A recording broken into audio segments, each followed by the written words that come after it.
தமிழக வாக்காளர்களுக்கு சிறப்பு அறிவிப்பு.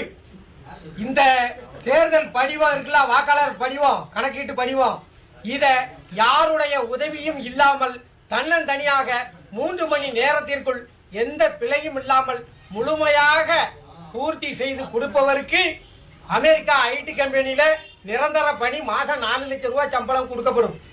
அப்படி போக விருப்பம் இல்லைன்னா இந்திய தேர்தல் துறையில் உங்களுக்கு உயர்ந்த பதவி வழங்கப்படும். என்னடா ஏய், ஏன்டா எங்களை இந்த படிக்கும் போதே நெஞ்சு வலிக்குடா, ஏன்டா எங்களை இந்த துன்பப்படுத்துறியா? நீங்களாம் படிச்சுட்டு வேலைக்கு வந்தேலா? மாடு மேய்க்கிறவனுக்கு கூட நல்ல மனிதாபிமானம் உள்ள அறிவு வேலை செய்யுமே, படிச்ச உங்களுக்கு அறிவே இல்லையா? இதை எந்த பையன் பூர்த்தி செய்வான்? போன தேர்தலில் ஓட்டு போட்டதே யாவும் இல்லை. காலையில ஓட்டு போடும்போது கேட்பான், எந்த பள்ளிக்கூடத்துல போய் ஓட்டு போடணும் முடியுது. இந்த லட்சணத்துல மக்களை வச்சுக்கிட்டு என்னமோ அமெரிக்கா விஞ்ஞானி மாதிரி நாங்க இருக்கிற மாதிரியும் நீங்க இது எந்த பையனுக்கு புரியுது? வாக்காளர் எண்ணு, மயில அடையாள எண்ணு. வாங்கிட்டலாம் ஓட்டு போடுறத விட பேசாம இருக்கலாம். நீ இல்லைன்னா ஒரே அடியா அறிவிச்சிரு, தேர்தலே கிடையாது, மக்கள் ஓட்டு போட வராண்டாம்னு ஓப்பனா சொல்லிட வேண்டியதானே. நீங்களே இருந்துட்டு போங்கப்பா, அதிபர் ஆட்சி முறையை கொண்டு வாங்க. எதுக்கு ஓட்டுக்கு 2000 கொடுத்து கஷ்டப்படணும்?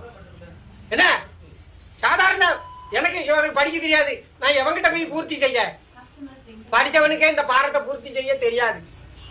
என்ன கேவலப்படுத்துதியே நீங்க? ஒரு எளிய பாமரனுக்கு புரியாண்டாமா? என்னவா 100% கல்வியறி, 100% படித்தவனுக்கே இதை பூர்த்தி செய்ய தெரியாது. நான் ஆனா சவால் ஊட்டி சொல்லுதேன்.